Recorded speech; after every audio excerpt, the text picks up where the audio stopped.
can hear us.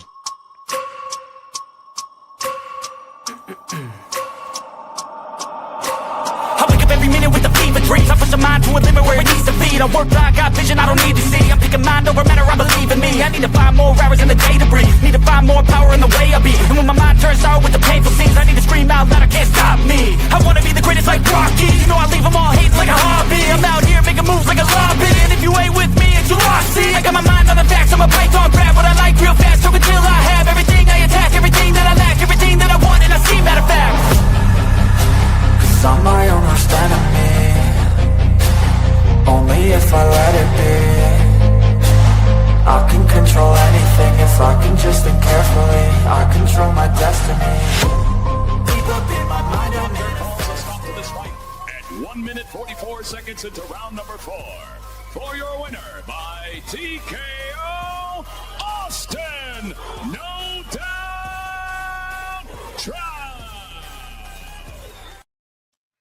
I love that I was there right there. Welcome to No Doubt Sports. Ain't no doubt. You got your man, Austin Trout. And of course, your favorite Big Face. What's up, bro? Big Face, what's happening, man? I'll never get over it or get tired of that intro. Me neither, man. I love me. Cool little, I love me some me. And right, if you don't, it's a sorry bird don't talk about its own feathers. Austin, I'm just saying. Yeah. So I will say this. I always have a little inside story on this fight, which is great, is that I was sitting ringside, like second row, right there on the ring, right there on the side where the knockdown happened. And Tony Loco Soto was sitting next to me, and he's leaning in my ear, and he's just doing the whole fight right in my ear. And he sees it all, by the way. He's a super smart fighter. Yeah, he's like bing, bing, bing, bing. He's like, man, he's tearing him up. I'm like, I don't know, man. Luis is being aggressive. He said, nah, man, he's eating him up inside. And then right then you hit him with the shovel under the armpit, shovel hook, boop, and he dropped.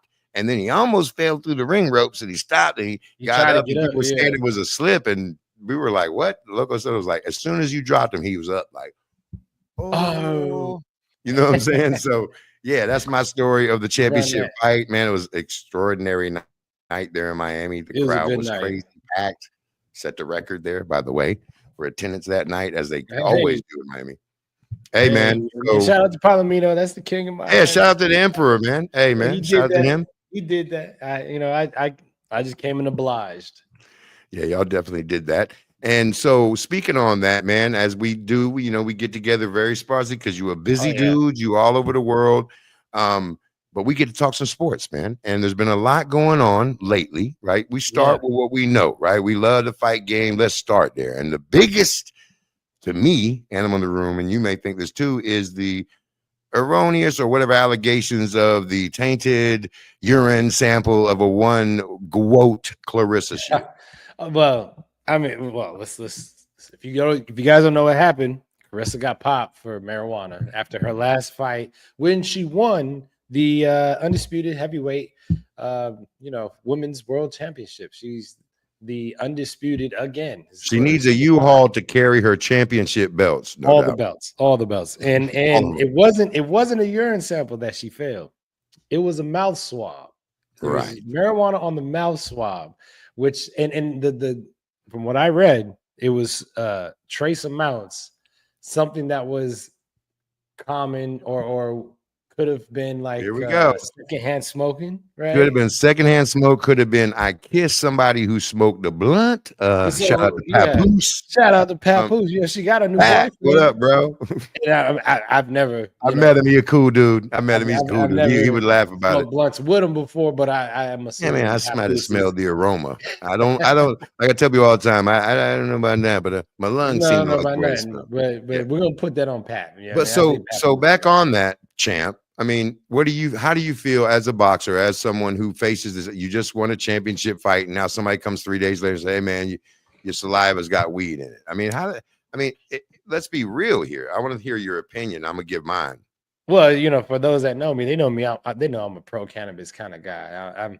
I'll just leave it at that. Right. Also, I mean, we're talking about weed. If anything, she should get a little extra check for if she was smoking and she should have had him on the shorts. There's no performance enhancing that you get from smoking weed that we know of, and I know. I'm sure we would have figured it out by now. Hey, listen, if you can smoke an L and go out and do what Clarissa Shields did, then we all need to be smoking some L's because she looked fantastic. She beefed way up, and she's went up in the last year. Everybody, listen, guys, she's went from like sub 140 all the way to what was this? What was she? 185? Yeah. I mean, think about that. That's crazy. And she still looks For- sharp, still for a looks talented. female. She's And she yes. dropped Shorty with ugly. Yeah. Oh, with the right and she, hand. yeah, man. And she technically looked great. She handled it Yes. fine. Her win was fine. Her conditioning was fine. And then her win was fine. Look. Right. I know people that will smoke a blunt, go work out, and get gassed out. Wind is trash. You know, Well, that's more than seen it just happen. that, though, probably, Austin, though. Because I'll say this. We're talking about a flower, guys. We're talking about a flower. Mhm. I mean, you can say what you want. It is not a drug. In my opinion, it's a flower. So regardless of that, because it's legal here, it ain't legal there. It's legal here, it ain't legal there. You can smoke it here, you can't smoke it there. Right. NBA cool, no here, no here. Yeah. So But what I didn't like was what Michigan said, the Michigan commission. How they sat there and said that she is a threat to the integrity of professional boxing. oh my goodness. Your commission is a threat, Michigan. Your commission is a threat. And they said that she's a threat to the integrity of professional boxing and to the safety of professional athletes. Now, this is the same commission that approved a 5-1 female to fight the GWOAT, the 16-0 GWOAT. With thousands and thousands of hours, not only of professional experience, like serious rounds. All these cats don't got no rounds. She and famously got knocked out by a dude. She's fought dude. Dude, her rounds, her spars. I don't think there's ever been a female combat sport athlete probably that's put more time in her profession than her. I mean, be honest. I agree. And right now, while we're speaking on that, I feel like it's a very exciting time for female boxing because you do have a few names. You got Dubois, you got Alicia the Baumgardner. Of course, you got the GWOAT. All those three names ringing bells at the same time. Dubois is scary. Stephanie Hahn. She just won the belt. Yes, that's right. Hahn. Shout out to Stephanie Hahn. It's on. So, I mean, I think it's a great time. And the skill levels there, it looks so much faster on TV now when you see it. They're just different fighters. And these girls are cracking. They're knocking out, knocking shorties out. Dubois had a first round knockout. Dubois is knocking everybody out. Everybody out. So it's a good time to be a fan of female fighting. And I feel like that is a growth. That's a growth part of the sport, Austin. That's going to continue. It's going to save boxing, I think. You know what I mean? Well, I mean, it's definitely going to have its own lane. I feel like it's always been like a niche undercard on a big fight. You know, one female fight. I think the days of that are over. You're going to start seeing all female cards, all female leagues, all female because they can hold their own and they can sell tickets. They can do gate. So that's all businessmen care about. You know that. And speaking of the Michigan money, we're going to be able to see a lot more of them. So and the reason No Doubt Trout hired me to be his co-host is because I can say this: Michigan Commission, the donkey of the day, right there. You got a donkey. That was a trash. And then again, y'all acting like y'all saved the day. You say thank you for saving everyone from the weed smoke. Jumping in front of that train. So we've talked a little bit about this. To me, this weekend I was in Denver, of course, covering some fights. But I, of course, was glued to the fact that Zhang got knocked out. And I was amazed because I thought he was going to win that. I coming into that, I didn't know the guy he was fighting, didn't do a lot of research on him. Everyone did. He's heavy-handed, but the same thing, his conditioning came back to haunt him again. He gassed out again and got knocked out. I don't even know when he had a chance to really gas out because he didn't do much fighting. But yeah, he didn't. He doesn't throw. You're throwing 10 or 15 punches around. What are you gassing out for? in Caballel, and I'm sorry if I messed your name up, Chad. No, Caballel, yes, and I said the same thing. Caballel from that first round. I mean, I think he took maybe one shot from Zhang, and he was like, "Okay, I got this." Because every round he just kept coming. He did. He dropped in that fifth round. But he was never afraid of his power. Never. He was never worried about it. He was a little bit more cautious after he got dropped. But Zhang didn't do anything to capitalize on that. No, that's why in the next round, Caballel ended up stopping, but and I think it was the body shots that did it. I know you got some shots up to the head, but it was like he ran. Yeah, the body shots definitely was the reason he quit later on. But so speaking of that, he's famously done it. He's an older fighter anyway. He came on the scene way older, right? Zhang. Yeah. And but so here we are with this Eastern European type dominance now in the heavyweight division, with as far as the alphabet soup is concerned. But man, I hate to say this, and I know I'm probably gonna catch hell for saying this, but I don't care. If there's no American heavyweight, then there's no heavyweights, man. You got to have at least a threat or some prospect. And, you know, ever since the Bronze Bomber has semi-retired or off the scene for over a year now, we've heard rumors or whatnot. I've heard rumors. I'm hearing rumors. Yeah. But speaking on that to me was what electrifies the heavyweight division when you have that. All due respect to the Eastern European champion, especially Usyk, who finally found somebody that'll fall down in front of him.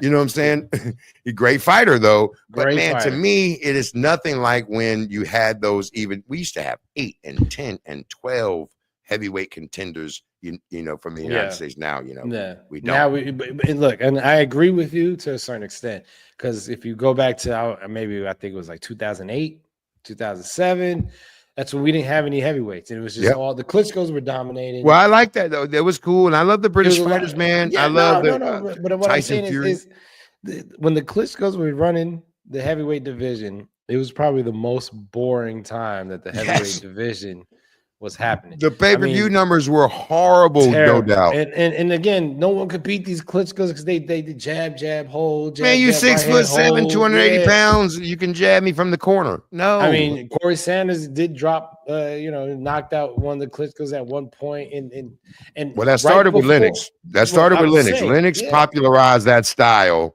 of whap with the jab, hold. Yes. Yeah. But right before the Klitschko's kind of had their run, we had and of course, it's gonna shake my head now. He's a silver medalist.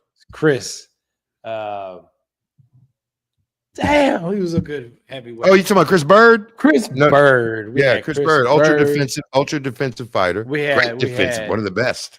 We had Layman Brewster. Yep. We had quite a few. But those weren't real heavyweights. They were cruiserweights trying to get fat, man. They were small. Where's our, plethora of well, you know what? Honestly, because you can't. When you're truthful with yourself through the 80s and 90s, we had a bunch of hype trains, but we didn't have no real. We had Mike. Okay. Period. We had Evander. He was a cruiserweight. Oh yeah. But once again, a cruiserweight that had to beef up, came from the lower rank. Not a true big Usyk. Same thing we got with Usyk. Usyk does not have the skill that Evander Holyfield had. No way near it. The punch volume, and Evander just kept hitting you with. Man, his conditioning was probably the best ever in boxing. All I'm saying is history repeats itself. Repeats itself. The small guys. I thought when those small guys, whether they were real heavyweights or not, they were American heavyweights. They had the heavyweight game going. Oh no, true. There was no more American heavyweights. Even if you're getting into like the Black Rhinos, the Clifford ATNs, just guys like that. We had a lot of guys you want, even if they weren't champs. I would pay to see Clifford ATN when he was number 6, number 7, number 5, because he was exciting to watch. There was a lot of those fighters. Oh, there was another Puerto Rican kid, Oquendo. I love to watch Oquendo, man. Yeah. And so we had a ton of guys in the heavy, but they're gone. There's none. You know what I'm saying? I don't want to say there's none. We got some guys still, and there's some still good matchups to make, right? Yeah. Even though Zhang got dropped, I would love to see, I don't know, Zhang and Joyce again. I put Zhang against Ho Man Choi, the Korean technocrat, that other 6'7". No, man, but I want to see Anthony Joshua back in the ring. Honestly. Joshua and Wilder. Let's get them both on the comeback. Oh man. Hey, well, speaking of the Bronze Bomber, I would definitely love to see him because that's the type of heavyweight I'm talking about. Late to the game, unorthodox style, crazy, freaky physique that you only see every once in a while. And people, if you don't know this, a harder punch than Mike Tyson, the hardest overhand right ever recorded by a pressure sensor in boxing. Dude, to knock your head clean off the rocker. And he's got small, skinny legs. I don't know where that power's coming from. Yeah, man. It's the torso. You see how big he is? Yeah, he torques that big long thing, man. And his hands, I heard his hands are the size of dinner plate. He's got huge hands. And to me, that's always what you look at. I got little hands, man. You got the big-handed dudes, they knock your ass out. They're going to knock you out. There's a lot of surface area. I was saying something the other day that we were talking about you, and I was like, well, first and foremost, the BKFC reign will last as long as Austin wants it to. Do you realize that in 147 plus fights, amateur and pro, the man's been knocked out once? It's not when he got a chin. He got a chin. But I've watched all of them. Knocked out. It was a stoppage. Right, I know. It's different. Well, even touched the canvas is what I'm saying. So I watched every fight that you've ever fought, and my thing is, you saw it. If you see the shot, you don't get knocked out, and you watch your style. You see every shot. There's no shot hits you don't see. Even in BKFC, you're in there smiling because you're seeing it. You're right there where you can see it. And obviously, they may be a little slower than what you're used to because you've been up there with the Cottos and the Canelos and the guys that are just world class athletes. And now you're in there. No disrespect.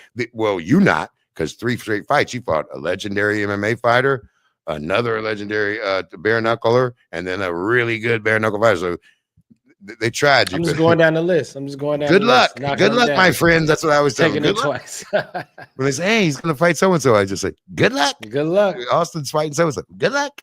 And Trinidad Snake's the next victim we got coming. Oh, yeah. I mean, that's an exciting fight because he's a tough kid. He's a tough kid. But once again, he's a long kid. You know what I'm saying? But I think he's too slow. When we talk about Clarissa Shields earlier and her thousands and thousands, that's you. I mean, thousands and thousands of hours going back into the early 2000s and amateurs. And that's the thing he has to overcome when he comes in the ring with you in his own mind. In his own mind. Okay. He is younger. I think he's 27. Yeah. Yep. Very energetic. Very energetic. I'm 12 years his senior, right? He's coming in there and knock your block clean off, bro. That's what he's coming to do. Come down to experience against youth, but I'll put my experience against any youth. Anytime. Somebody said the other day you shared the poster. Hey, Austin, you shared the poster the other day. And he got a nice nose. Somebody said, look like his nose ain't never been broke. I thought that was some of the funniest shit. I put up and I said, oh, they do look clean. It looks clean. Well, my nose ain't never been broke yet neither. This is just I don't know. It looked like you've been lumped on that son bitch. It's been lumped. It ain't never been shit. Hey, I can't say that. My shit was broke. I broke my nose one time in the Navy. I got punched in a bar fight, broke it. And then 2 days later, I got that motherfucker broke and it fixed it. Motherfucker punched me in it. It made it better. When I went back, they were like, yo, it was better. It's better. And my shit's fucked up. I got what you call the Burbank beak. It's all right, though. It's catching all the hell. I'm telling you right now. But I don't care. So, okay. Yeah. And we will speak on your fight at another time there, no doubt. We hear about the sports. I got a lot of things coming up. I know. I know. I'm privy to those. Lawsuits. I got tournaments. So do you want to talk? Do you want to talk about that for a few minutes now, or you want to wait? Because I'm good. We can talk about it. I'd love to. I mean, so the fans the people watching, Austin, no doubt, Trout, along with a few other notable people, have been involved in a lawsuit against the WBO for unfair arbitrary practices. That means if you don't know, when you go into arbitration with the boxing council or one of these letter organizations, if you have a discrepancy, if a fighter goes into a fight and either he feels like it was a bad stoppage, a bad decision, or he was passed over, or money arrangements were made for championship to be passed over, then if everyone's unhappy, then you go into arbitration and you're supposed to go into a body and be able to speak your piece. But the WBO in this instance, when you go to their arbitration, you speak to WBO personnel again. So I don't know. So whoever I'll they pick, take it from there, champ. And then I'll just, you know what I'm saying? So we have a discrepancy. They took us out of the rankings at a crucial time when Demetrius Andrade was getting stripped. The Andrade situation. 2015. This is a 10-year thing that's been going on. And I can really just talk about what's already happened instead of what's going to happen. Yes. Because I don't know what's going to happen, right? But I do know that regardless of what happens later, if I win, if I lose, fighters can always cite my case to help them with this unfair arbitration process. So I'll try to break that down and just it's now precedent. That's what you're doing. You're setting precedents. I'm setting precedents. So basically, just like I think it's a Wisconsin State Supreme Court, and mine's a federal Supreme Court, not state. So, but even at a state level, you can cite Supreme Courts to help your case. Okay. When you go and you have a problem with the WBO, or any of them. Not even the NFL has the same class. IBF, the WBA, IBF, but like I said, even the yep, NFL. So yep. so football Yeah, players, of course. you can MLB, cite my you hear about case. arbitration all the time. Yes, Familiar to most sports you fans, all can right? cite my case, except I don't think y'all are as protected Here's by your Muhammad Ali arbitration. Act. Shalom. Shalom. Shalom. I don't think you guys have the Muhammad Ali Act to protect y'all like we are trying to. Right. So this is also another reason why I feel like this case is important, because the Muhammad Ali Act hasn't actually been able to protect anybody. So speak a little more on that, champ. When you say that, okay, Andrade was getting stripped of the title, that made you the mandatory number one to fight for the title. They did not. Title. Right. That's not the fight they wanted to make, right? Nope. So they made a fight with whom? They took me out the rankings. And what two fighters then fought? Liam Smith and John Thompson. John Thompson came from nowhere. If you have any knowledge, right under me. Well, John Thompson paid for his ranking. That was what was known at the time, because his ranking, he went from nothing to being able to be. So we all know how that worked. Shout out to Suleiman back in the day. If you had some money, you could be number one. I could be number one. Just don't punch me in the stomach. So it's paying up. Okay, so there we are. They pass you over. They fight for the title, of course, whatever. So when you're fighting this fight in this court battle, and how do they quantify future monies for a boxing champion who loses out on that opportunity and then loses out on maybe even more lucrative? Because, once you got the belt, you got to pay me. You got to make the pay-per-view. We got to make the big fight. Which is why we're suing them for a hefty amount, because they, to become a two-time world champion, it would have meant a lot. It also could have meant, which Liam Smith ended up getting, the Canelo fight. That could have been my rematch. You understand? And Canelo definitely didn't want that. I'm gonna just be honest with you, as a boxing aficionado. No, maybe not, but nonetheless, it would have been a bigger fight, bigger story. Hell yeah! You know what I'm saying? There's controversy, this, that, and the third. And so the way we look at it is how much money did I miss out on? Well, the way I look at it is whatever money. That's my question. How do you quantify that money? The fights that I fought within that period that I was looking over, like I should have had a belt. I'd say I could have made double my purse had I had a belt, had it been a championship belt. Okay. That would be the way to do it. And if it was against anyone else, conservative, right? And if it would have been against anyone else with a belt, it would have been 3 or 4 times, probably. 3 or 4 times, right? That's the non-conservative way. Right. My lawyer did a great job. Shout out to Miguel Ortega. I even heard that arbitrators even said that he did a great job representing our case. He took a very conservative expert on damages, and the expert said, "Look, well, Liam Smith made $2 million against Canelo, so we'll say he missed out on at least. But they would have had to pay you more because your name was bigger. I'm not Liam Smith. Yeah, exactly. I mean, so they had to pay you 4 and 8, 4 9. Yeah. Oh, for sure. It was at least that much. So, but then you're getting you're getting something on the back end too. So this is what it is. Plus sponsorships, plus meetings. Right. So you're talking, minimum 7.5, 10 a fight. Right. Yeah. That's what I'm thinking. What I'm thinking. Yeah. Well, if you won the next fight more than by 20%, right? 20%, 30%. Now we got 13. Now we have I win 1 more, and now I'm at 25. So and it's a fungible money. I love money because it's fungible. It can move around. Yes. It's very good at being transferred. Okay, so where are we at now with the case? What stage are you here now, champ? We had our closing arguments. So what ended up happening is that the Supreme Court said that arbitration in its form is unfair. It has to be. Throw that away. It is unfair. Just to bring everyone up to speed, I don't want to lose y'all. Yeah. If you have a problem with the WBO, their solution is go to arbitration with the WBO. I don't know how that's a solution that's fair. The only requirement is that the arbitrator cannot be on the executive board of the WBO. Meaning, so he's an intern that carries the mail. Wow, that's worse. By the way, that's worse because now somebody can be pressured. It can be a lower person who can be pressured by somebody higher. Give me the highest authority. So at least you got to stand on it when I bring you out here to the ESPNs of the world. Exactly. And what we did was, so the Supreme Court kicked that back, said that's not right. Took it back to the federal judge and said, hey, federal judge, you need to either send it to trial, which is what we wanted, obviously. Yes. Or you want it in front of a jury of your peers. Right. Or send it to a third party arbitrator that has no skin in the game. Okay. Yeah. Better than some outcomes. Better than the last one. So now, regardless of what happens with the trial, with these arbitrators say now, everybody can request their own third party arbitrators or trial. We like let you choose. The Austin Trout rule. We call it no doubt. According to the Supreme Court ruling of Trout versus WBO 2015. Say that's what I'm talking about. They got to teach that at Harvard Law School now. Just so you know, year Trout 3, versus WBO. Trout versus WBO right here in arbitrary law, which is contractual law. A lot of people like that. There's a lot of money in that for lawyers. A lot of money in that. If I was going to be a lawyer, you know me, I'd be an agent. You know, I'd be a great agent. I'd be out there, show me the money. Let's go. But no, so we just finished with our closing argument. It's really in the hands of the arbitrators now.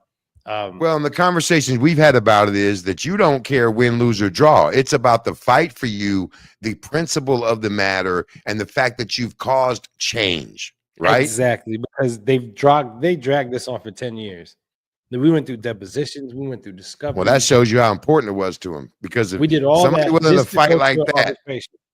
Yep.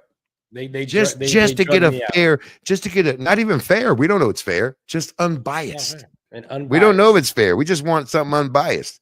We just don't want you to be doing my arbitration and then going in the WBO building having coffee with the dude that I had a problem with. Exactly. You know, I mean, that's crazy. Lawyers and judges, they do that anyway. You know yeah, of course. If you know the court game, like you're defendant and the prosecutor. It's not as easy to get away with as it used to be, though. Well, okay, good, you're getting caught with that. Thank God nowadays, right? Yeah, I mean, absolutely. Yeah. So at least, we don't know the outcome yet. We're waiting for the outcome of the case. But you know, either way, win, lose, or draw, you have made a positive change in boxing, and you've been in boxing all your life. It's not a game to be. First of all, nobody plays this game. I love that, and that's a fact. You don't play this game. It's the only game you don't play. It's the only game you don't play. Only game. Only one. And I've given honor to the Muhammad Ali Act. It was because of the Muhammad Ali Act that the Supreme Court judges said Muhammad Ali did not want this to be. You wait 10 years for this kid, and then you want to give him a false, arbitration, like as if it's Come justice. on, man. Like this is not right. This is not what we made his name for. So I'll be damned if we make Muhammad Ali like MLK Jr. Boulevard. We're not doing that. Oh man, don't start that. Oh God, no. We're gonna honor my. We're not gonna let you do that. We're not gonna allow you to do that because that was a plan. As if nobody knows, don't think MLK Boulevard being in the hood in every city was an accident. This is what they do. This is what they do, and they want to denigrate your heroes. But speaking on that, yeah, man. So you brought it to light, and thank God. But let's talk about something else. So we were talking about this off camera. Oh yeah. Speaking of the WBO, the alphabet organizations are starting to tumble. I hear a lot of rumors, Austin, that we may see a one-letter organization survive and be the ultimate champion, being the WBC, and then they the made others some major moves. No more. Well, I'm gonna help bring the WBO down. I mean, that's gonna be trash, my part. trash. And if if they can't pay me, they can give me the deed. I'll take take it out the door. Yeah, you'll have it hanging in the wall. I'll take the deed. I'm the WBO, and then we ain't going nowhere because I will fight. I will fight against the WBC tooth and nail. The only thing I don't like about the WBC and this Grand Prix or whatever they. They all had their foibles, brother. But yes, I don't. The WBC is not without sin. No, absolutely by far. The only thing I don't like that they announced is that open scoring, man. Yes, please. Miss me with the open scoring. You don't like it? You don't like it? All right. So what do you? So when open scoring, describe to the fans what they mean by open scoring. So I may have describe that. They'll give you my experience is when I fought Canelo. The first and last time that I ever dealt with open scoring was in the Canelo fight. And that was the one thing that I tell everybody is forget Texas, forget. Well, for the layman, I'm saying describe to them tell the layman champ what is open scoring. What is open scoring? After the 4th round and the 8th round, they may change that. They give you the official scores. from the judges. Oh, So they okay, let you okay, know if you're ahead or if okay. you're behind. Yes, I was. Yeah, okay, yes. And so No, like it's if you garbage. remember Yeah, in the amateurs back when they here's did why I don't that, like it. I'm gonna they tell you why I did don't that. like it. Because they use it to influence fights, and it's false. You get Yes. false scores low. You get false scores early all the time on open scoring. Yes. Those first 4 rounds, first 4 rounds. they know you're gonna. They're scoring based on. I'm gonna show these. I'm gonna manipulate the fighter. Facts. And facts. And if you're a fighter, you do know this. And I've heard that from many a fighter. So go on. Go back to the 2004 Olympics, 2004, 2008 Olympics. They had open scoring, and that's when they did the point system, right? And after the first every round, they would give you your scores. Well, Cuba found that out, and they ran. They would get ahead the first round, and they would run the rest of the fight, and they almost killed boxing for that's we was like, yo, I don't care nothing about the Olympics. I don't want to watch this no more because it got so boring. Because as soon as you get a lead, you just bounce. You don't have to, you don't get touched no more. You don't lose no more. So obviously they stopped that and they went to, back to the 10-9 scoring and I'm the open score I'm just not a fan of. And when you describe it that way, to me, open scoring, see, when I hear open scoring in my mind, I feel, transparent scoring. But you're right. If you look at it from the inside out, it manipulates the fight. It manipulates the fight. When I was fighting Canelo, I came out the 4th round with all kinds of confidence. I was like, oh, he's reaching. I'm beginning the rhythm. I look at all scorecards. They're like, bro, you losing every round on every judge's card. Like, what? Oh, wow. And what was working? Crazy. What I felt like was that definitely changed. So you definitely went up there in round 5. Yeah, wow. Don't boxing no more. They don't respect the boxing. Watch that fight, man. You were handling business. You were easy, smooth, cool customer those first half dozen rounds. And then I just went definitely to go get him. You were definitely winning those early rounds. He was trying to press the action, and you were doing exactly what you wanted to do. He started running after the 5th round. 5th round, so as a boxing judge, but he started moving. To me, it's really important. If you're going to be a boxing judge, you have to be familiar with the fighters you're judging, right? Right. So if you have to watch 10 fights of Austin, 10 fights Canelo. Now I'm watching you, and when I see, he's doing what he wants to do, and he's not doing what he wants to do. They're fighting his fight. When you're in a ring with 2 fighters, you're either fighting his fight or his fight, one of the two. And if you're fighting his fight, he's winning because he's making you fight his fight. Yes, exactly. And it's so easy to see, but most people can't see that. They're like, same thing with the aggression. I like when people judge bare knuckle versus boxing. The aggression in bare knuckle is judged differently than boxing. Yes. You get points for aggression in bare knuckle. I don't care if you're missing. I don't care if you're chasing this guy around, you're winning. All right. That's right. This is a bear in Waffle House. If you saw me fighting a dude outside and I was throwing, he was running, and I'm winning. Whether or not I landed, it doesn't matter. So I do like that. And boxing, man. But I will say this: boxing is resurging. You told me a year ago when I interviewed you, one of my first interviews when I had Circle of Kings, and you said, listen, man, boxing been around since the 1500s. It ain't going nowhere. It ain't going and nowhere. You're right. I mean, and the Turk, His Excellency has a lot to do with resurging. Shout out to him. Man, the Sheik. Yeah, I want to personally invite the Sheik to the Bare Knuckle Dubai. Come on, man. He's gonna be right down the street. You feel me? Come on out. I think you'll enjoy. I've got a personal invite for him coming soon from my boss men, but we won't talk about that yet. But but I mean, yes, I love what he's doing for boxing. I love the fact that he has opened the purse string. It ain't just that. Him doing that has reinvigorated everybody, right? Everybody like a Riyadh season. Let's go, right? Everybody's excited. Everybody's excited. The fighters have something to look forward to. For me, it's always and forever going to be. I want to thank Al Heyman for everything he's done for me. Al Heyman did his thing. You and countless others, bro. So we talked about the other night. Oh my now God. The Turk is he's gonna keep it going. He's gonna keep every great fighter. And when I tell you great fighter, I mean go back and look at the fighters that were like Austin Trout, like the really action fighters, the really, really good fighters of that era. Al Heyman had something to do with everyone. Maybe not that big giant one that you think, over here. Yeah, he had something to do with that one too. Al Heyman, you are 1 degree from Al Heyman in the boxing. That's true. If you are somebody to be somebody, right? Vernon So Forrest was his first guy. and on and on Out of and nowhere, on. and he said I could beat Shane Mosley. I said, all right, I'll make it I happen. Made love it Sugar happen. He Shane, beat bro. him, beat And he Shane did, twice. man. I love Sugar Shane too, man. Great Me twitch, too. great Shout out to reflex, Shane. super strong, and to me, one of And the quickest speed. reflex boxers, like speed, man. Yeah, And yeah, he speed let them kills. hands go. And he beat the shit out of Oscar, man. He was whipping the shit out of Oscar, but Oscar handled the Man, business. You know, Oscar handled did his what he business. do. You know, he eventually, he was a tough dude. He was Oscar mad De La Hoya- long. Oscar De La Hoya doesn't get the. I don't think he gets No, the flowers. he that gets a lot of deserves. hate.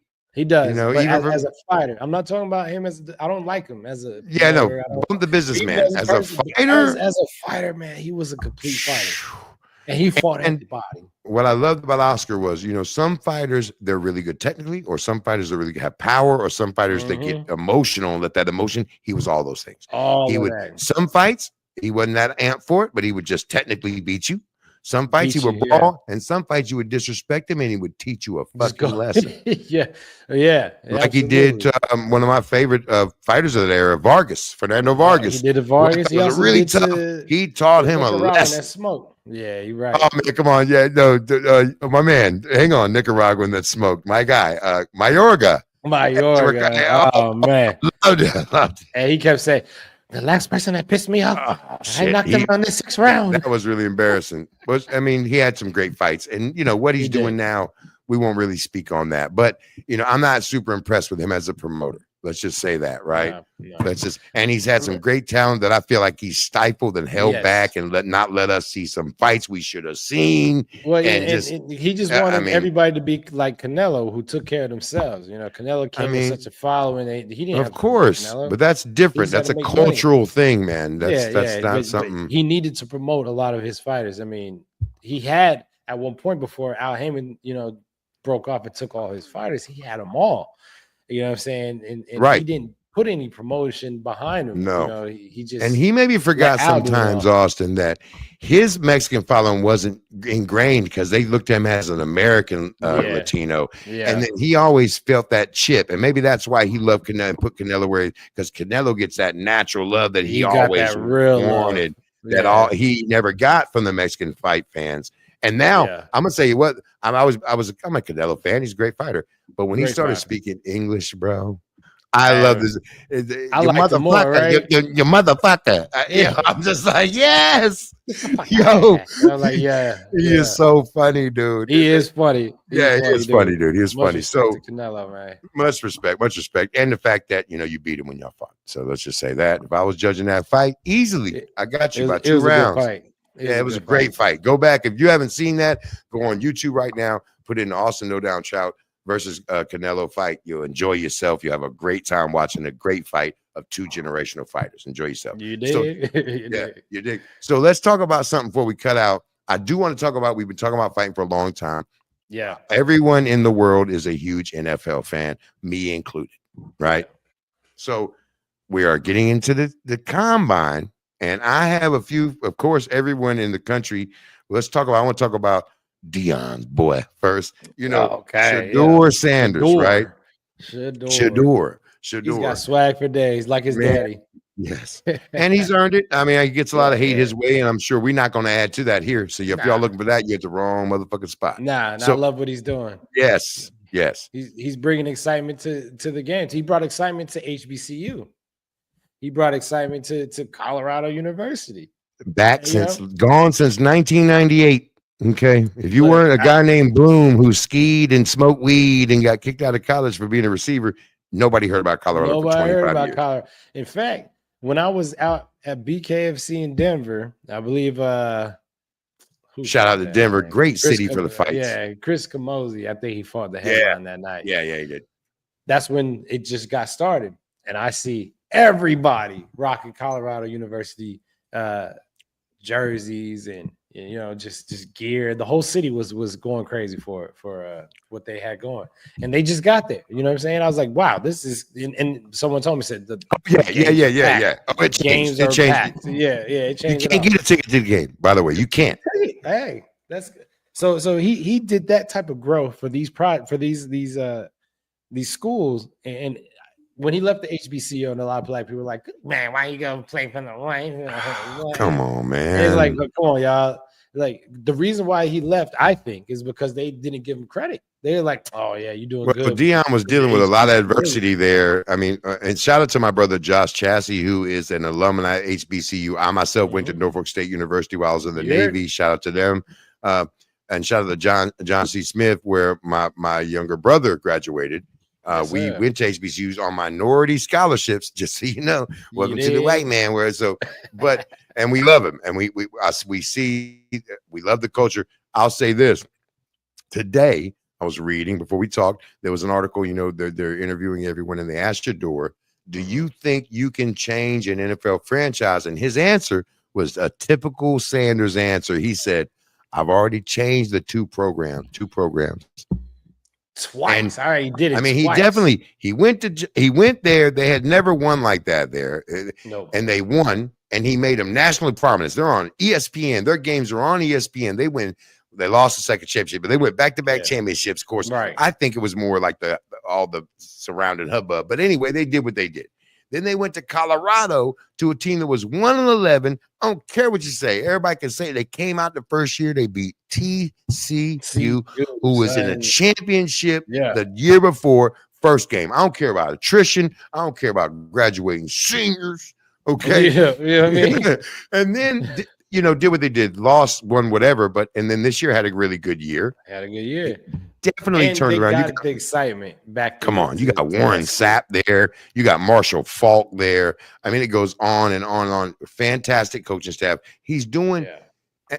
I understand the issue with the problems because he's doing it unlike you've ever seen it. You haven't seen it done the way he's doing it, right? And he's breathing life into these kids. He's not just teaching them things on the football field. He's making sure that they are getting life skills and how to deal. And since he's been there, and I'm sure he's blown a lot of money. I'm sure he saved a lot of money, made a lot of money. He's sitting there. He's making some money. I got the shades sitting right over there. Yeah. Everybody got a pair of bulldogs. Come on, bro.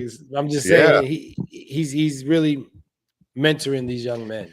I mean, I understand the way it rubs some people the wrong way. There's a different sides to coins, but what he's doing, like what he's showing them, yes, it's hard, man. And as an athlete, you can tell them, people, we like that shit. We want you to make it hard for us. A true champion, a true person that wants to be the best at something, loves that guy that, man, I hate this fucking guy. Like, makes you hate him and push you. And man, look how disrespectful he's treating me. Yeah, because you got to earn that guy's respect. Earn that, John. And through getting up at 4:30 in the morning, being the first one in the build and showing them, I wouldn't speak a word. If I went there as a recruit, I told my son, who was a high-level quarterback all through high school, about to be turning 21 this year. Shout out Josiah, I love you. Boy. My guy. If you go there, man, you got to show improve. You got to get up and what, you got a problem with that? I'm tired of we coddle people here, and excellence will never be coddled. You will never get excellence. Never get excellence. Colin has gone viral, I think. You know what I'm saying? You hear about the gentle parenting and all that good stuff. Well, a wise man once said that, what did he say? Good times make, easy times make weak men. Hard times make strong men, and it's a cycle. So we've been strong. Guess what? The next generation is going to be some ultra. That's going to be tough. Because I think it handles it awesome. Yeah. I think we don't got to worry because it handles itself. I don't think people realize, but we were complaining when I was a little kid. My people were like, oh, y'all don't understand. I understand. I get it now. Yeah. I definitely get it. I get it now. So Shador Sanders, man, fantastic. I can't wait to see. I think he's going to be a fine pro. So that's what my ultimate assessment is. Yes. And we got Cam Ward too. I feel like man, he's like opposite ends of the spectrum. I think he wants to be that, right? He doesn't. I don't think he likes Shador much. I don't think he does. So I think they know that they're both rivals for number one. Well, you saw the viral clip with them in Florida when they worked out together, and Cam was like, "Oh, you getting water? You getting water, man? It's Florida, dog. Thank Colorado." And then I do like Shador said, "Hell no, I got Gatorade. Gatorade pays me out to water. They're paying me out." Water don't pay me. Water don't pay. Water don't pay nobody, dog. Don't pay nobody. You feel me?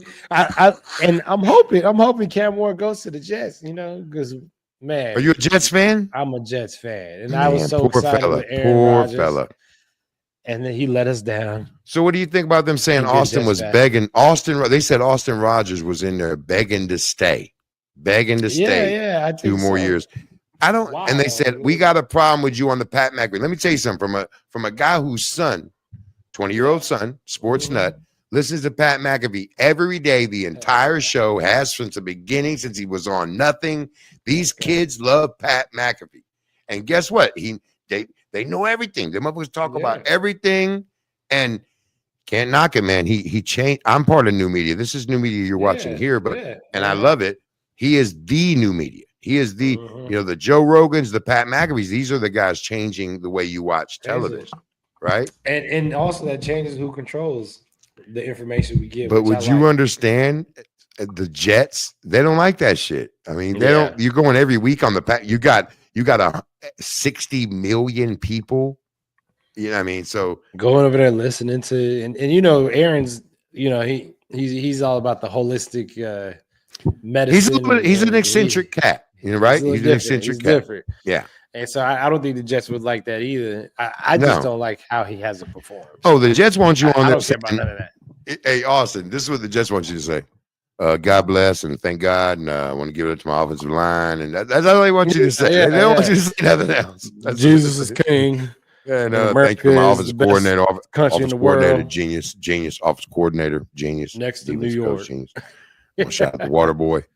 Yeah, basically. So, I mean, I didn't like how the Jets fired the head coach. You know, after he that was Palestine flat. I was like, yo, do I have to get a new team? Honestly, I'm surprised that I knew. I saw you post that. I saw you talk about that, and I was like, "Oh, Austin gonna be out with y'all. Y'all fucking with the wrong look, one I'm in Houston. I might as well be a Texas and he's a fan. Middle Eastern descent coach, the first one, and this is how you do him middle of the season. And I do feel like that was some Aaron Rodgers said, "Yo, I don't like this dude. Yeah, I don't like. I don't like this. I don't like this. I don't like that. I don't like that either." So to me, my son and I, speaking to him, we were talking about this today, and Matthew Stafford released that him and the Rams have been talking, but the Rams are in salary cap hell right now. So I don't think they have the money to sign Stafford. Stafford's interested in a max. He's interested in a max deal only. He only has a few years left to play.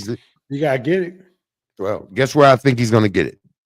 Yeah, Las Vegas Raiders. Tom Brady done talked to him. Tom Brady and him is talking right now. Shout out to me. I'm from Fayetteville, North Carolina, but I was born in Brockton, Massachusetts, and I'm a homebred New England Patriots fan. You New England Patriots. Since 1985, as a 6-year-old, 7-year-old, 8-year-old kid watching us get trashed by the Bears 55-10 in the Super Bowl. Yes, all them times. And I lived through 20 years. You remember how Drew Bledsoe got hurt? And how this kid just came out of nowhere. And I was one of the ones saying when they did that, man, put Drew Black in. We don't want your skinny ass Tom Brady, Michigan. He sucked. He sucked. He worked. He ran and so that. I tell my son all the time, I lived through 27 years of mediocrity to get 20 years of fantastic. No one will have the run we had. 20 years, 10 Super Bowls. You'll never have that run. You'll never have that run. So. And then I'm we got a hoping bonus. to just give me my year. You never getting nothing. You should have been with Joe Namath in the fur coat. That was when you had your joint. As soon as I wasn't around yet. Joe Namath in the fur coat will forever be the coolest shit ever seen in the NFL. Him sitting on the sideline in the double chinchilla. But I remember when Vinny Testaverde was doing this thing a little bit with the Jets. Yeah, a little bit. Till his kneecaps touch each other. And Matt Sanchez too.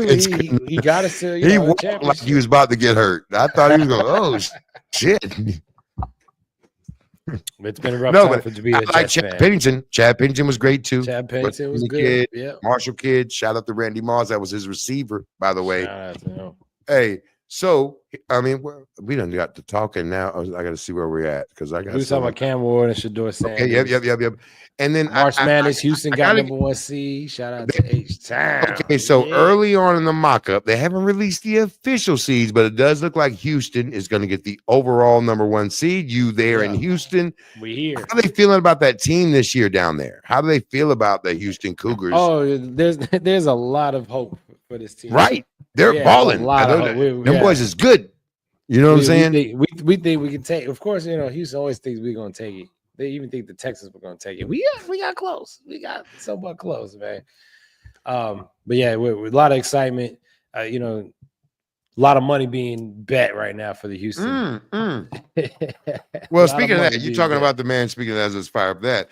I'm from Tobacco Road. I'm right here, Fayetteville. I'm 45 miles from Durham, 50 miles from Durham, Raleigh. Yeah. We got it all right here. We got it everything. I live, and Duke has a hell of a team this year, as always, because we got my man Cooper Flag, the dopest white boy. He's white Jesus, the new white Jesus. We got to have one every year. And he's the new one. He is that guy. But he is that guy. But he has length and he has skill. And I don't do that hype shit. I don't care who you are. He definitely can play ball. And he reminds me a lot of a less beefy. What's your boy just got traded to the Lakers? The European kid. Yeah. It was a bad trade.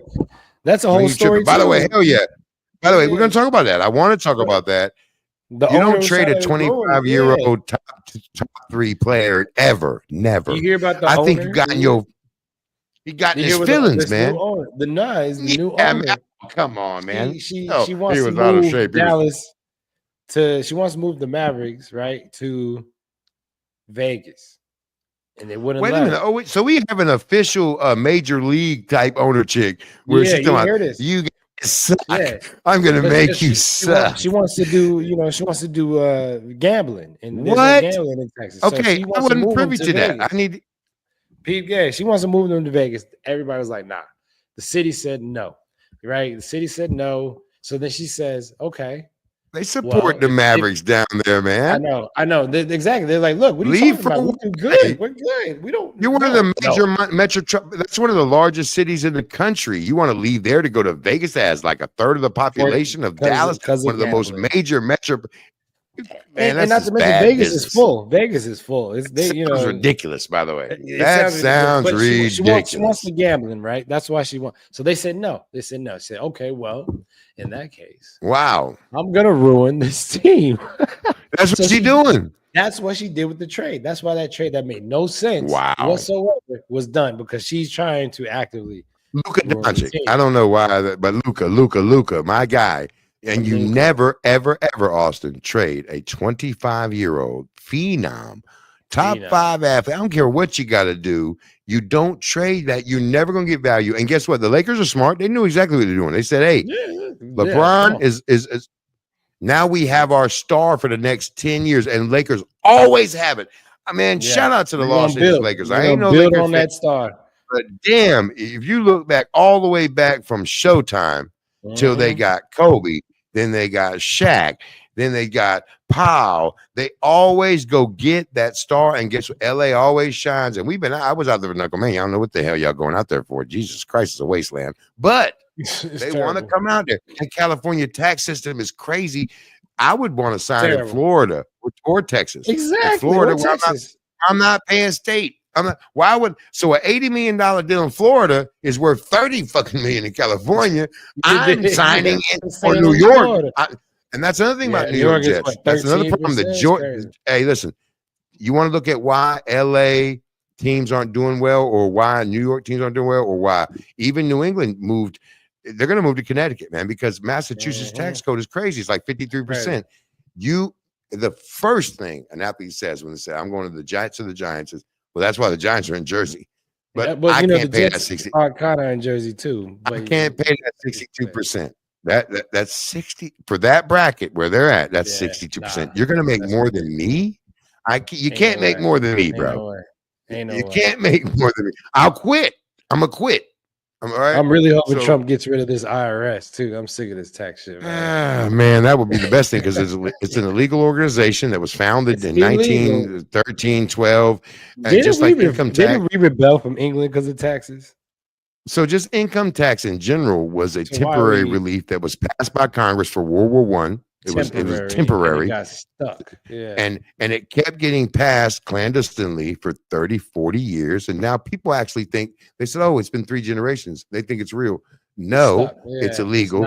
We did fight for no taxation without representation, meaning, you know what that means? That means don't take my money until you ask me for it. meaning I'll pay my taxes. Send me a bill, and I'll come see you. And but you can't take it from me before I get it. Here's another thing too. Before World War I, you know, there was roads, there was hospitals, there was there was education. Before, everything you speak of. So hospitals, the whole how were these things erected or taken care of locally? And they were cared for better because locally. Yes, same reason we started we started the National Board of Education in 1973. Terrible. And since then we have fell down. But before that, local municipalities ran their school systems and they ran them well. And absolutely. Our kids were smart. We were the smartest kids in the world. Because you know why? Because they give you the same thing. So people in California are getting the same type of education as people in Mississippi. I think you should get. I love the difference.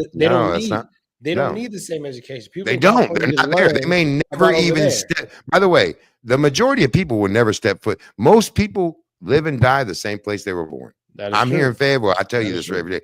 I traveled for the fights. 9 out of 10 people I know, they've never went further than 2 counties away. So why do they need to learn like a California kid? No, they need to learn here. They need to learn what happened where they are. And they need to know what trades benefit here, what business benefits here. It's a different economy than what you're used to. Whatever. So that's a whole nother show. Listen, you're gonna get us in trouble in the politics and religion. Hey, by the way, I'm gonna call you after this. We might have to go do one. I got a little AM radio station wants me to do one. We might have to do a political show. Let's go. Let's talk about it. There's a lot of shit going on. You know what I mean? Absolutely. Like, people say don't talk about politics and religion. It's like, why? So you don't know how to talk about politics and religion? I mean, it is what it is. Is it because you might disagree? You can speak on it respectfully, right? Exactly. And the thing about disagreements is that if you have a respectable conversation, you'll end up learning something. It's a truth you may not know. It's not going to change your mind. It's not here to change your mind, but you're going to walk away from the conversation with a better idea. It's going to soften me, though. So if I have a hardcore stance on something and I listen to you and it makes sense to me, you may not change my mind, but it's going to soften me. Yeah, you say, okay, you know what? That's it. I don't need you to agree with me. I just need you to understand me. I just need you. Right, exactly. And people are like, no, you need to accept Jesus right now. Well, first of all, there's like hundreds and hundreds of religions in this world. And if we don't learn to allow you to have yours, that's why we got the problems we got now. You know what I'm saying? I mean, look, hey, listen, my father, shout out to Anthony Earl Talmadge, is a retired Free Will Baptist minister. And of course, I was raised a certain way too. And you're a Black Hebrew, as you were raised a certain way, but we are good friends and we have many conversations where our theologies don't agree. That doesn't matter. No, because there's plenty of places where our theologies do agree. And then I think absolutely if everybody would kind of focus on that, like that's what even in Buddhists and Ecclesiastics, if you look in Buddhism and you read Ecclesiastics, that is the same thought. Yeah. And I get down with the little fat guy. I love the little fat guy. I'm super one with my little fat guy too, and being calm and being peaceful and loving. And if everybody believes that there's one God, then that means that your God is probably my God too. Probably. But he just presented himself in a different way to you. Absolutely. Why wouldn't they? Right. Why wouldn't they make it easy for you to accept them? Right. Exactly. So back on sports. Okay. We know you're defending in Dubai against Snake. And I know that probably. So let me ask you a question. I know this ain't an interview for you and this is us talking, but doesn't that piss off the emperor? I mean, yeah, I'm sure. He's probably like, Snake who? Snake who? Who the fuck is Snake? Yeah. He's got a hell of a fight coming up. I know. He does. About that. He does need to worry about that. Broward County, you know what I'm saying, coming up. He does. And you know, Trinidad Snake's the #1 contender, ranked number one. He is, and legitimately so. He's won his fight spectacularly. He's been 6-0. He's beat up. He beat up Brito. You know what I'm saying? And Brito, Elvin Brito's a really good fighter, a very good fighter. So, now I think he's entered into gatekeeper status at this point a little bit, but he is an old school, original bare knuckle, tough to fight, knows bare knuckle fighting. Yeah. He just seems he gets these when he gets in the big fights, he just doesn't let it go. He holds back. I know that's what I looked at too. Just let it go. I was watching. I watched Brito when he fought Palomino, and I thought Brito won that fight. He did. I mean, the majority of the community thinks he won that decision, but you're in Miami. It was a close fight, but that was when I watched the close enough to steal it.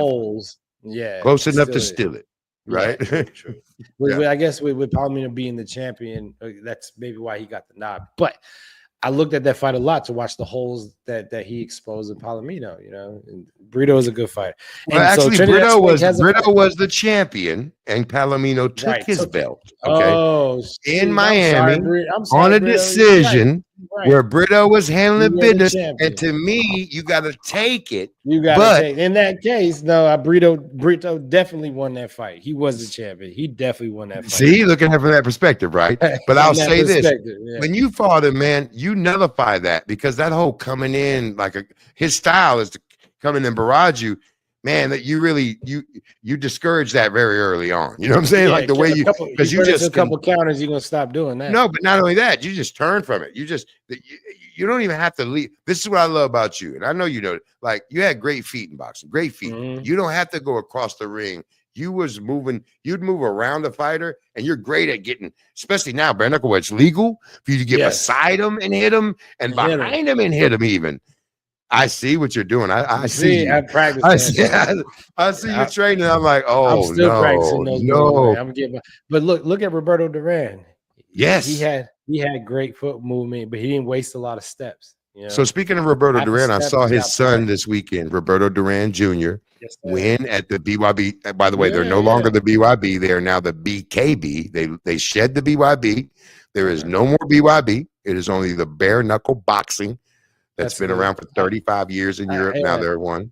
I like the BKB name better. And now it's a great name because it's the name everyone wants. It says exactly what you wanted to say. Bare knuckle boxing, right? So anyway, Roberto Duran Jr., who goes by Robert Duran Jr., he wasn't raised around his father. Very tough kid. Looks a lot like his dad. Has that same wide Mexican back, like that crazy. His dad had that giant. That's the Panamanian back. Yeah, that's right. I mean, I'm sorry, but he had that crazy, like no waist, and then this back that was like triangle. He has the same thing, and dude got mad hands from the mid range, and he was getting handled the first round. Man, he fought a really. That's one thing about BKB/BYB and Mike Vasquez. Shout out to y'all. They match make their guys tough. Every fight, there's no cans, there's no local people on the show to get wins. It's just this is what the fans wanted. This is what the fans wanted, and and honestly, I talked to a matchmaker who will go unnamed, who's a very, very good matchmaker. He said, "Man, you almost can't match your guys like this tough every time, like this. Not every time. You almost want to give them a little, give them a break. They should. Yeah. So tough, so tough. But shout out to Robert Duran Jr. Had a spectacular in the second round. Made adjustments. He had great coaching. They made the adjustments, and he caught him exactly through the adjustments. Even the fighter he fought said, "Man, I thought I was doing so good the first round." And he's a bare knuckle guy, Yeah. And Roberto Duran Jr. been training since he was 5 years old. And his dad, this is a kid who's been boxing. He's been bred all his life. So good luck. And it's in his blood too. His dad was. I mean, come on, he could drink 12 packs of beer and a bottle of vodka and go in there and go 15 rounds with Sugar Ray. Not Sugar Ray because he would quit, but against Hagler or her. What's that big? In the era of listen, that weight class, in that time. Okay. It was a golden age of boxing. Right? Yes. And he was one of the four kings. And by the way, that weight class in that era, to me, is the greatest of all time. When you're talking about Julio Cesar Chavez, the Roberto Durans, the Marvin Haglers, the Thomas Hearns, the Sugar Ray Leonards, and it goes way deeper than that too. Yeah, that right there was amazing. Right, then you had to come into Barclay, Barclay. Oh man, it's just on and on. That was the era to me. And the fights were free, baby. They was on CBS and ABC and and then HBO. You might remember I had HBO, so I was doing it. So anyway, man, I've had a fantastic time. Of course, talking to one of my best friends in the sport right here, man. And we're having a good time all the time.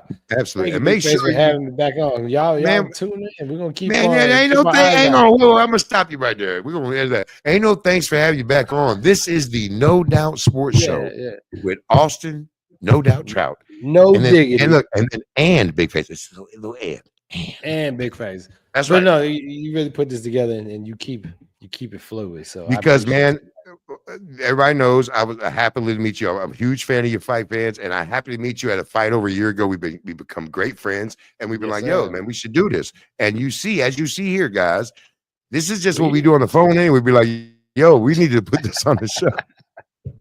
Right. So be on the lookout for every week. We're going to release these No Doubt sports show with Austin, and he, have his feelings. Sometimes we may have some interviews with fighters. Sometimes we just may be Austin and I talking about this sports. And of course, April 4th and 5th in Dubai, BKFC doubleheader. Austin No Doubt Trout defends the welterweight championship against Trinidad Snake, and it should be a fantastic. The cards are crazy. You got Kai Stewart over there. Everybody gonna be over there. Christine Ferrer. I've heard there's so many great fights. So we love you, bro. We got love Britt Hart back on the card too. You get to see Absolutely. her return. Shout out to her. Shout out to Brittany. Looking forward, y'all peep the game. We'll have more updates before Dubai. Well, then producer Matt, this is the part of the show where I want you to go to Austin on his own so he can talk a little bit. We're going to cut this out, but at the end, I want him to be able to go to screen to him, and he'll take us out and we'll go. Right? You good? Right. I hope he's still with us. You're talking a lot. We done put him to sleep, bro. When we start talking about everything else. I think we lost producer Matt. Hang on. We definitely. Hey, man. Hey, man. Dang, bro. There he is. What's up? Have you been hearing us or no? Yeah, I've been waiting for some sort of an outro that I could. Well, what I want to do is when we start talking at the end, when I say, hey, man, thanks for your time, I want you to kind of go full screen to him. And then once Austin sees he's went full screen, he'll know to take us out. Right, Austin? Yeah. Whatever. Just say bye, man. Say, we'll see you next time. Boom, whatever. Is that cool with you or no? Yeah, that's good. We went really long, huh, man? How long we been going? Over an hour. 6. Wow, what? Well, I told him 20 or 30 minutes. I'm sorry, man. Yo, I didn't even realize that. Like, that was, wow. Okay. It was good. Yeah. We got some shit to chop up, man. I'm gonna send you my code to my AI, man. Let's chop this shit up. All right, bet. Matt? Okay, are you gonna go full screen to him and so he can close us out, or what you want us to do? Yeah, let's do that. All right, cool. Hey, hey, as always, you know what I'm saying? I want to say I loved spending time with my homeboy. No doubt, Austin Trout, the champ of the world, man. Let the people know, man, what's good. Let them know. We're going to see him all the time anyway. Austin, No Doubt Trout, ladies and gentlemen. Well, look, y'all, as you heard us say before, April 4th is the next fight. We'll have plenty more updates before we get there. Hopefully, we can maybe do a show out there in Dubai. I'll be bringing my stuff, and I'm sure Big Face will be right there in my luggage too, in case they don't fly him out. Thank you guys for coming in. We're gonna have another shows here soon. I just want to leave this little thought for y'all. If you're made in the image of God, that means that you are here to create. So every day, create your day how you want it to be. Hopefully, you decide to create your days with wisdom, love, mercy, all the good things. But maybe you decide to create your day with tenacity, with fire, with vigor. However you want to create it, just create it how it should be, how it can help the most, how you can do the most, man. I love y'all. Peace.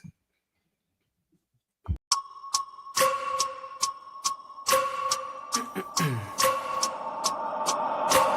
wake up every minute with a fever dreams. I push my mind to a limit where it needs to feed. I work blind, got vision I don't need to see. I'm picking mind over matter, I believe in me. I need to find more hours in the day to breathe. Need to find more power in the way I be. And when my mind turns sour with the painful scenes, I need to scream out loud, I can't stop me. I wanna be the greatest like Rocky. You know I leave them all hates like a hobby. I'm out here making moves like a lobby. And if you ain't with me, it's your lossy. I got my mind on the facts, I'm a python, grab what I like real fast. Choke until I have everything I attack, everything that I lack, everything that I want, and I see, matter of fact. Cause I'm my own worst enemy. Only if I let it be. I can control anything if I can just think carefully. I control my destiny. Deep up in my mind, I'm Calls a stop to this fight at 1 minute 44 seconds into round number 4. For your winner by TKO, Austin No Doubt Trout.